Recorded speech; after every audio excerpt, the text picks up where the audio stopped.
لله نحمده ونصلي على رسوله الكريم أما بعد فأعوذ بالله من الشيطان الرجيم بسم الله الرحمن الرحيم إنا نحن نزلنا الذكر وإنا له لحافظون صدق الله العظيم মহান রব্বে করিম ইরশাদ করেছেন, আমি এই কোরআনকে নাজিল করেছি এবং আমি নিজেই এর হেফাজতকারী। যে আল্লাহ তাআলা কোরআন নাজিল করেছেন তিনি এই কোরআনের সংরক্ষণ, রক্ষণাবেক্ষণ, তার হেফাজতের জিম্মাদার।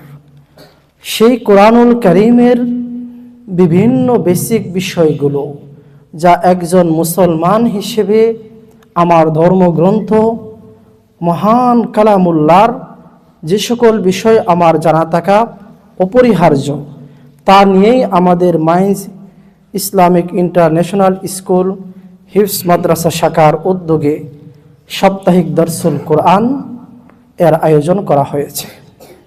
এই দরসুল কোরআনে আমরা প্রশ্ন উত্তর আকারে আমাদের ছাত্রদেরকে শিখিয়ে থাকি পবিত্র কোরআনুল কারীম সম্পর্কে বেসিক থেকে অ্যাডভান্স লেভেলের বিভিন্ন নলেজ।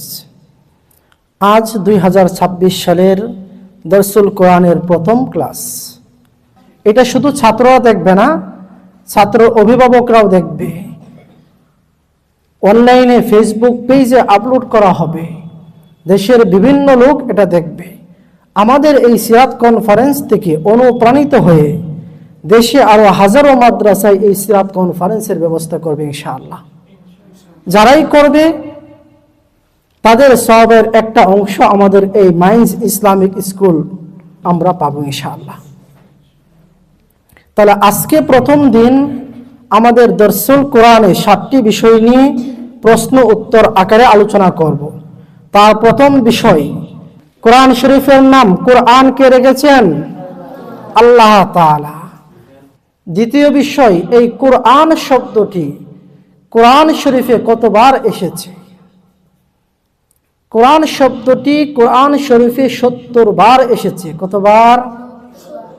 70 বার এসেছে বিভিন্ন সূরাতে। যে আল্লাহ তাআলা কোরআন নাজিল করেছেন এবং কোরআনের নাম কোরআন রেখেছেন, স্বয়ং সেই আল্লাহ তাআলাই তার কোরআনের মধ্যেই কোরআন শব্দটিকে 70 বার উল্লেখ করেছেন, যেন মানুষ তার হেদায়েতের ঠিকানা একটাই কোরআন এটা বোঝে। তৃতীয় যে বিষয়টা আজকে শিখবো আমরা, কোরআনে কারিমে সূরা কয়টি আছে? অনেকেই জানো এটা। কোরআনে কারিমে সূরা কয়টি আছে? 114টি সূরা। কোরআনে কারিমে সূরা কয়টি? 114টি।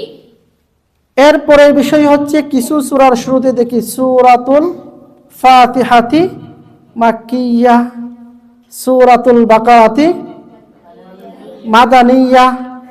এই যে মাক্কিয়া মাদানিয়া, এই মাক্কি মাদানি, মাক্কি সূরা কয়টি, মাদানি সূরা কয়টি? কোরআনে কারীমে মাক্কি সূরার সংখ্যা 86টি। এটাই প্রসিদ্ধ এবং মুতামাদ আলাই বর্ণনা। কোরআনে কারীমে মাক্কি সূরার সংখ্যা কয়টি? 86টি। এটাই সর্বাধিক গ্রহণযোগ্য মত। তবে কোন কোন ইমামের মতে মাক্কি সূরা 85টি। তাহলে মক্কি সূরা যদি 86টি ধরি, তাহলে মাদানী সূরা হবে 114 থেকে 86 বাদ দিলে বাকি 28টি। কয়টি? যারা মাক্কি সূরা বলেন 85, তারা বলেন মাদানী সূরা 29। তা আমরা লিখবো কয়টার কথা? মাক্কি সূরা 86, মাদানী সূরা 28। এরপরে পঞ্চম প্রশ্ন, মাক্কি সূরা বলতে কোন সূরা বোঝায়? মাদানী সূরা বলতে কোন সূরাকে বোঝায়? রাসূল করিম সাল্লাল্লাহু আলাইহি ওয়াসাল্লামের হিজরতের আগের যত সূরা বা আয়াত ওইগুলো মাক্কি। হিজরতের পরের যে সকল আয়াত ও সূরা নাজিল হয়েছে এগুলো মাদানী। বিদায় হজের সময় রাসূল মক্কায় এসেছেন, ওই সময় যে আয়াত নাজিল হয়েছে ওই আয়াতও মাক্কি না, ওই আয়াতও মাদানী। কোরআনে কারীমের আয়াত সংখ্যা কত? একটা কথা লোক মুখে প্রসিদ্ধ আছে 6666। এর কোনো ভিত্তি নাই। এটা কোথা থেকে এসেছে, কারা বলেছে, আল্লাহই ভালো জানে। কোরআনে কারীমের আয়াত সংখ্যা কত? 6236টি। মাশাআল্লাহ, আমাদের মাইন্সের ছাত্ররা সবাই জানে কোরআনের আয়াত সংখ্যা কত? 6236। 6236।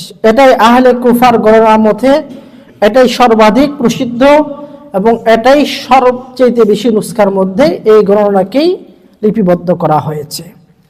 আমাদের কোরআন শরীফে প্রত্যেক সূরার শুরুতে লেখা থাকে না কয় আয়াত? এই আয়াত সংখ্যা অনুযায়ী তুমি যদি গণো, হিসাব করো, পাইবা কয়টা?